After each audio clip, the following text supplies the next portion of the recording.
જેમ મારા ગુરુજી કહે છે કે એક જન્મ થાય છે માતાની કોખમાંથી અને બીજો જન્મ થાય છે આપણો યોગથી.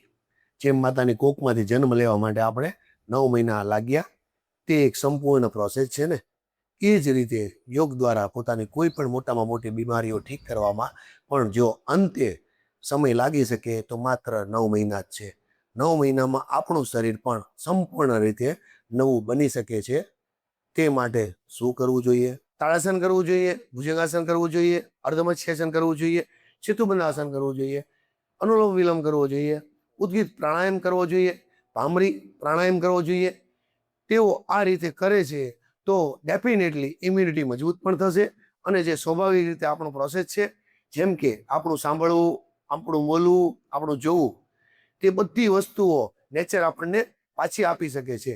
જો કોઈ પણ કારણસર આપણી બીમારી હતી તે પાછી આવી શકે છે માત્ર યોગના માધ્યમથી. યોગ કરવાથી. મિત્રો રામ રામ, જય સિયારામ, ભારત માતા કી જય.